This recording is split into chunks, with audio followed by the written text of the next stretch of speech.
when a couple gets married, the idea is that this is supposed to be one of the most memorable days of your life. It's supposed to be a day that you look back on and always remember with fondness. And it's for that reason that couples usually hire a photographer or a videographer, or sometimes both, in order to document that day. And hopefully what happens is, when you wait that time, and then the photographer brings the photos to you, look through them, and you go, oh, how wonderful. And for the next 20, 30, 50, 75 years, you look at those photos and you go, oh, remember that day? It's so interesting to go back and look at that day. I want you to think for a moment what it would be like, or what might prompt a couple to want to retake their wedding photos. Suppose that a couple just got married, and the photographer takes their pictures, and then he comes to them and says, hey, here you go, I've got your photos. And they take one look at them, and they go, yeah, we want to do them over again. And you go, what in the world? Why would you want to do your wedding photos over again?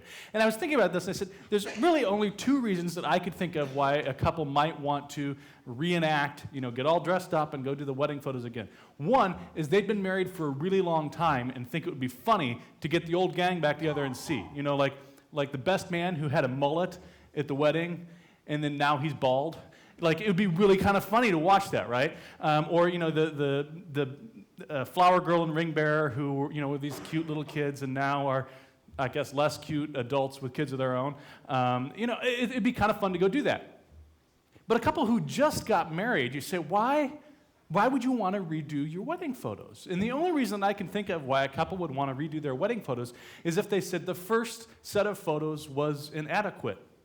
If the photographer royally messed up and didn't do a very good job, they might say, we need to retake them. Now, they probably wouldn't go back to the same photographer. They'd probably get someone else. But what the reason is, or what I'm going with here is, you wouldn't redo your wedding photos if they were sufficient, because you only want to do them the one time. Now, believe it or not, there's a parallel between wedding photos and the blood sacrifices in the Bible. And here's what it is. Jesus' sacrifice was sufficient once and for all. The Old Testament sacrifices had to go back, and you had to go do them year after year after year, like bad wedding photos. Jesus' sacrifice was sufficient once and for all. And so just like you don't want to get good wedding photos redone, we don't need to redo the sacrifice that Jesus has made for us. In case that's not clear, we're going to keep going here in the book of Hebrews, Hebrews chapter 9, and we're going to look at verses 11 through 28 today, where the writer of Hebrews explains to us the importance of Jesus' blood sacrifice. Now, if you remember, the writer of Hebrews has been taking an interesting approach over the last several chapters. He has been pointing to the majesty of Jesus Christ by comparing him to various other things under the Old Covenant. He talked about Moses in comparison to Jesus, and said Jesus is far superior to Moses. He talked about Jesus as compared to the Aaronic high priest, and he said Jesus is an even greater high priest than those who have gone before. That's where the whole Melchizedek stuff came in. And then he talked about last week how the Old Covenant is nowhere even close to the glory of the New Covenant, which is initiated by Jesus. And then this morning, he's going to say the sacrifice that Jesus offered when he died on the cross is superior to the blood sacrifices that were offered in the Old Testament under the Old Covenant. Now, in order for us to understand that, we kind of have to go back in time a little bit and remember what these Old Covenant sacrifices were all about. And there were lots of sacrifices that were prescribed by God for the Jewish people to follow in order to offer these sacrifices to God. There were sacrifices for Thanksgiving. There were sacrifices where you might, devote yourself to God through these. There were all these different, at the harvest, you would offer part of your harvest as a sacrifice. And then there were also sin sacrifices that you would offer as a way of dealing with the sin that was in your life. And that's really what the writer of Hebrews has in mind, is these sin offerings is what he's talking about. And as we look here, he talks about the blood of bulls and goats. And probably what he has in mind is the specific sin offering known as the Day of Atonement. And the Day of Atonement was a very solemn ritual that happened every year in the Jewish faith. It still happens in the Jewish faith. It's just really different now. But under the Old Testament, under the Old Covenant, the way that the Day of Atonement worked was that they would sacrifice these animals as a way of paying for the sins of the previous year.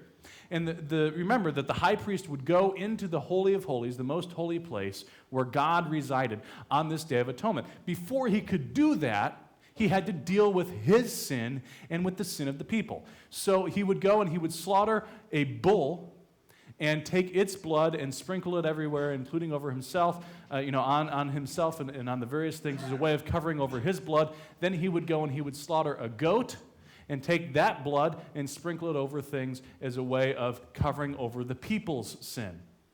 And then there was a second goat when he would lay his hands on that goat and symbolically transfer the sins of the people onto this goat, and then the goat would be led off into the wilderness and left to die as a way of this symbolism of what our sin does. And so this seems to kind of be what he had in mind. Now, this is not the only sin sacrifice that there was in the Old Testament. There were many, many sin sacrifices, most of which involved the sacrifice more of like a goat or a ram.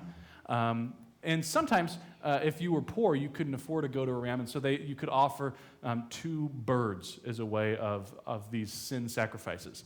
But what's interesting is that in all of the sin sacrifices, they carry one thing in common. You had to kill something, and you offered its blood as a sacrifice. And this is really the essence of what he is talking about here. Now, we look at this and we say, this must have been a bloody mess. Yeah, the temple, the tabernacle was a bloody place. Everything was purified by blood. The writer of Hebrews says even, at the very beginning when the Old Covenant came into existence, Moses sprinkled blood over everything. He sprinkled it all over the tabernacle, over the people, over Aaron, over even the book of the law. And listen to what Kent Hughes says about this. He says, during the 1,000+ years of the Old Covenant, there were more than 1 million animal sacrifices. So considering that each bull's sacrifice spilled a gallon or 2 of blood, and each goat a quart, the Old Covenant truly rested on a sea of blood. During the Passover, for example, a trough was constructed from the temple down into the Kidron Valley for the disposal of blood, a sacrificial plumbing system. Why the perpetual sea of blood? For one main reason, to teach that sin demands the shedding of blood. And that's the same conclusion that the writer of Hebrews offers and he reaches, right? Verse 22, he says, for without the shedding of blood, there is no forgiveness. Now we hear that and we go, why? Why is the blood thing so necessary? Lots of people look at this and say, God must be really gory. This is a vengeful, hateful God. Why would God demand blood sacrifices? Well, the answer is it's not that God is mean. It's not that he has some sort of a gore thing. It's that God understood that sin equals death. And he wanted to reinforce this in the minds of the Jewish people and with us, that sin carries with it dire consequences. Sin always equals death. Now, we say, well, how do we know that? Why does sin equal death? Well, think all the way back to the Garden of Eden. And what was the instruction in the Garden of Eden? God said, you can eat from any tree in the garden except for one. Don't eat from the fruit of the tree of the knowledge of good and evil. If you eat of it, you will surely die. You will surely die. And so when Adam and Eve ate of the tree of the knowledge of good and evil, what happened? Well, they didn't drop dead, right? So we say, well, maybe they wouldn't surely die. Yes, they did. They experienced a spiritual death. Their relationship with God was forever changed. And they ultimately did experience a physical death. They wouldn't have experienced a physical death had they not sinned. And then, when they got kicked out of the garden, you know what happened? Right as God kicked them out of the garden, he said, you can't ever come back here. And he slaughtered animals to make clothing for them. It was a way of driving home this point. Sin equals death.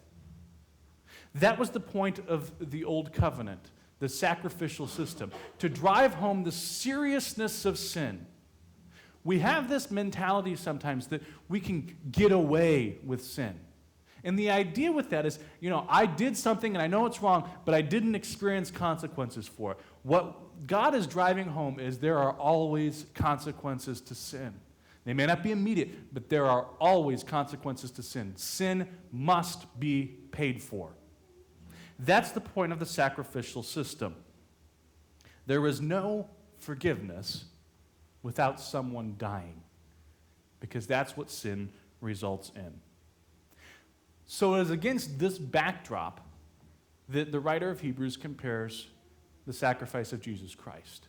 He says Jesus' sacrifice was necessary because the old covenant sacrifices were insufficient. They had to keep going back and doing them year after year after year because they didn't fully deal with the problem. Jesus' sacrifice is unique because he did a perfect sacrifice. And there's three different ways that I think this passage reveals to us how Jesus' sacrifice was superior. And the first is in verse 12, and that is that this sacrifice came from Jesus himself, not from the blood of animals. Listen to what verse 12 says. With his own blood, not the blood of goats and calves, he entered the most holy place once for all time and secured our redemption forever. Jesus offered himself as a sacrifice. He didn't offer an animal. The Old Testament priests offered animals. And even before they could offer animals, they had to offer an animal for themselves because they were sinful. They needed a sacrifice because they were sinful. They couldn't offer themselves. Jesus didn't need a sacrifice because he was perfect.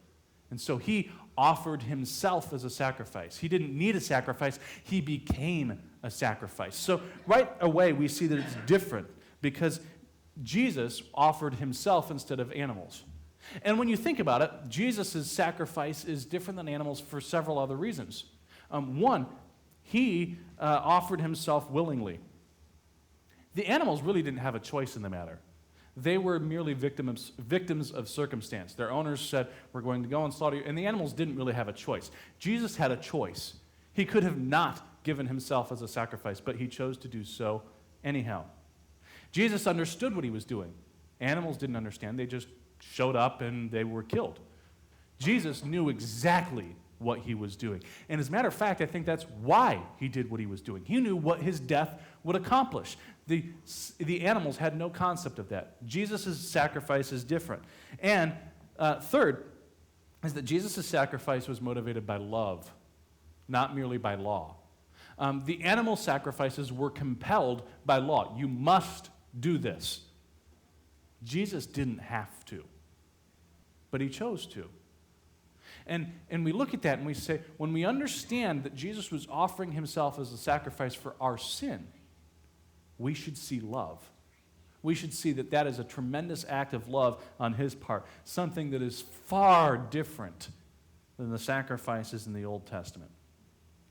So that's the first thing, is that the sacrifice came from himself, not from animals. The second thing is that Jesus' sacrifice provides a cleansing that animal sacrifices could not. And we see this in verses 13 and 14. Under the old system, the blood of goats and bulls and the ashes of a young cow could cleanse people's bodies from ceremonial impurity. Just think how much more the blood of Christ will purify our consciences from sinful deeds so that we can worship the living God. For by the power of the eternal Spirit, Christ offered himself to God as a perfect sacrifice for our sins. Animal sacrifices didn't deal with the root problem. They only kind of covered over the problem. That's why every year they had to go back and do them over again, because it didn't really deal with the problem. Jesus' sacrifice dealt with the root problem. Think of it like this. Suppose that you've got a water supply that is contaminated. There's a couple ways to deal with the contamination. One is every glass of water that comes out of the faucet, you purify. Now, that's effective because you have mitigated the effects of the impurity and you can drink that water and you can be safe. But the problem is every single glass that comes out, you have to go back and purify again.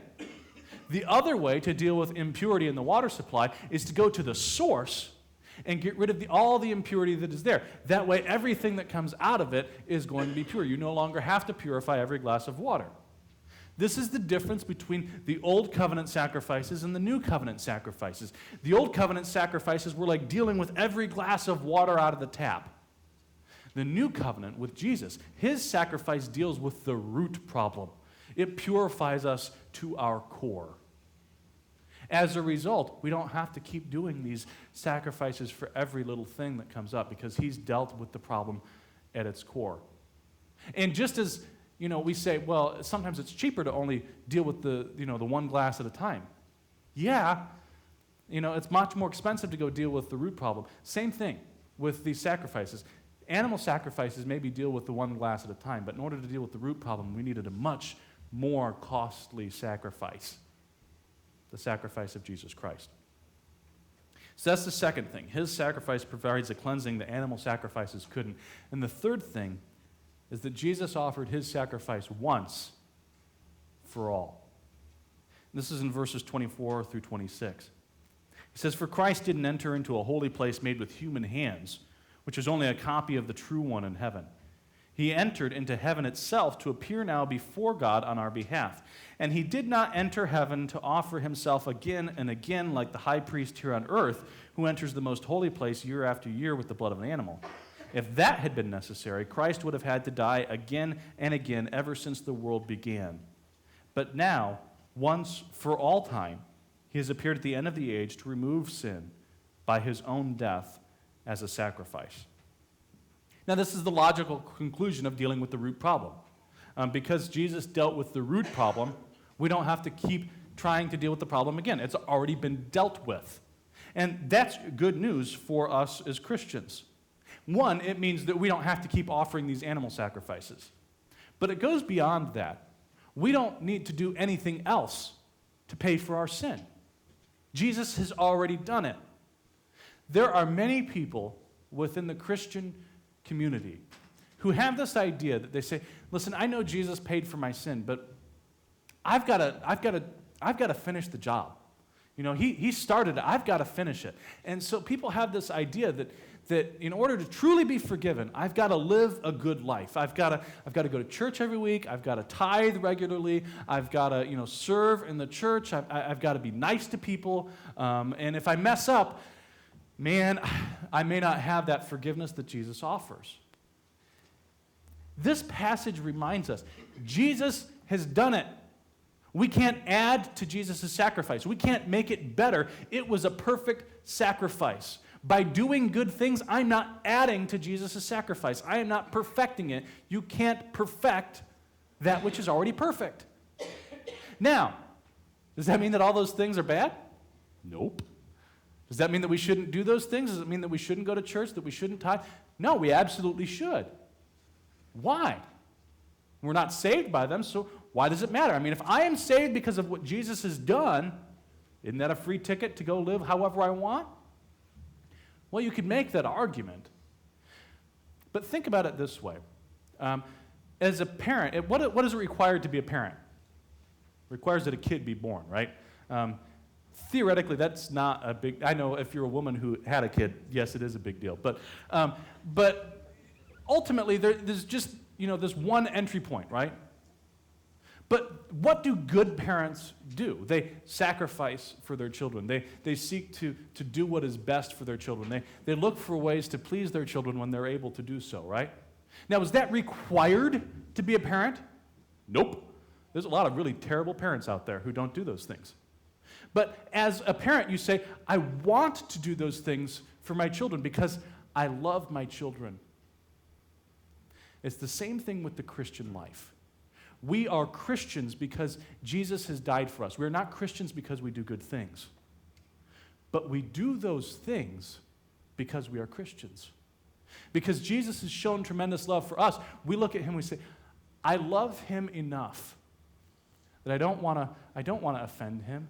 I want to do things that will honor the Lord. I want to do things that bring a smile to his face. Not because I have to earn my salvation. Jesus took care of that. And that's why I live in a way that honors him. That's why I go to church regularly. That's why I tithe. That's why I serve the Lord. That's why I seek to be obedient to him. Those things naturally come out of a life of love for the Lord. And a life of love for the Lord comes from the love that he has shown us at the cross. All right. We've gone through a lot here. We've talked a lot about blood, and I'll be honest, this is not one of those passages that you're going to hear preached a lot. Lots of people don't really like to talk about blood sacrifices because people bristle at this idea. They go, what's up with God and blood? The Old Testament God has this preoccupation with blood sacrifices. Now it's the same God in the Old and the New Testament. God just says, sin equals death. You need to deal with it. In the New Testament, Jesus has dealt with it. But we look at this and people go, I don't want to talk about sin because it's uncomfortable. But it's important for us to talk about sin. People say, well, why does God demand a sacrifice? I mean, he's God, right? Can't he just say, you know what? You've sinned. I get it. No big deal. We're just going to call it square. We're going to call it even. I just forgive you and we're not going to worry about it. The problem is that's not how it works. I mean, we even understand that from a human perspective. William Barclay, who's a commentator, wrote about this, and he said, think about it from a human perspective, human forgiveness. Human forgiveness carries with it a cost, doesn't it? Think about a child who does something that offends their parent or does something just grievous. Parents can forgive their children, but it's not without a cost, right? The cost is paid in tears, in gray hair, in lines on your face, in a broken heart. Forgiveness doesn't come without a cost. It is very costly. And so, if human forgiveness is costly, what makes us think that divine forgiveness would be any different? And this is what Barclay's conclusion was. He says, forgiveness is never a case of saying, it's all right, it doesn't matter. It is the most costly thing in the world. Without the shedding of the heart's blood, there can be no forgiveness of sin. Where there is forgiveness, someone must be crucified. The fact is, our sin carries with it a great consequence. People don't like to hear that. We like to think that God can just overlook it, but he can't. Just as we can't merely overlook offense without some payment being made. So 3 lessons that I think we can pull out of this as a way of concluding here. First is that our sin is costly. We have to see the horror of our own sin. We have to see the penalty that we deserve and have incurred in our lives. Because until we understand what we deserve, until we understand the punishment that we have earned, we can't possibly understand what Jesus endured for us. And until we understand what Jesus endured for us, we can't possibly understand how much he loves us. So we have to understand our sin in order to really understand the nature of our forgiveness. Second, we need to remember that we are forgiven because of Jesus' blood, not because of our goodness. Again, this is something that so many Christians struggle with, that we have this idea that we need to somehow live up to our salvation, that we need to somehow earn it. We can't earn it. And that's the good news. You can't earn it. So stop trying to earn your salvation. You do good things. It's great. But don't put your confidence in what you've done. You've got to put your confidence in what Jesus has done. He says all you need to do to be saved is to trust me. Stop trusting you and trust me. Follow me. Now that's good news for us.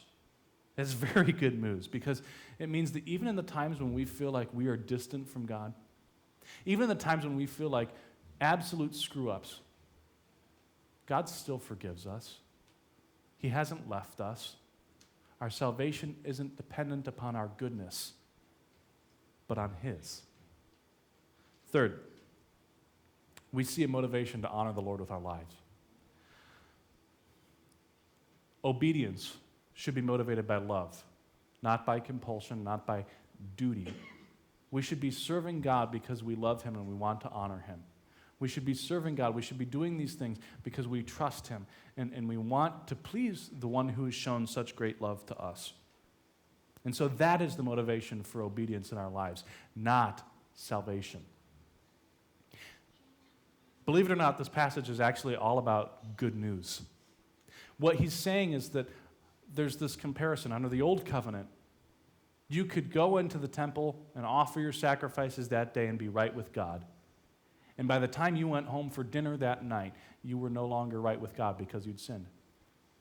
And it had to be this scary situation that one day you're saved and the next day you're not because of your sin. You know, there are still Christians today who live that way. I've talked to people who say, you know, I think if I were to die right now, I'd go to hell. How about last week? Well, last week I think I was pretty good. What changed? Did Jesus' sacrifice change? They don't understand this passage. The writer of Hebrews says this, even in the times when you don't feel like you measure up, Jesus does. You may not be perfect, but that's fine. Jesus was. Those times we have this confidence that we say, I am forgiven, not because of my goodness, but because of what he has done. It's kind of like going back and retaking your wedding pictures. Why would you do it if they were perfect the first time? Jesus' sacrifice for us was perfect. So we don't need to go back and add anything to it. We just need to respond in faith and in love to the one who has shown tremendous love to us. Will you pray with me? Our Father, we are humbled when we think about our sin. We are humbled when we think about the penalty that our sin deserves and should incur. And then we're even more humbled when we think about how Jesus died and took that penalty upon himself. He didn't have to, but we look at that and we see tremendous love. Lord, help us to focus on the blood of Jesus Christ. Help us not to focus on our good deeds or our confidence being in the things that we do, but rather help us to set our confidence on what Jesus has done within us. And then to allow that picture of the cross, that picture of Jesus' shed blood for us, to motivate us to live in a way that honors you. For we ask this in Jesus' name. Amen.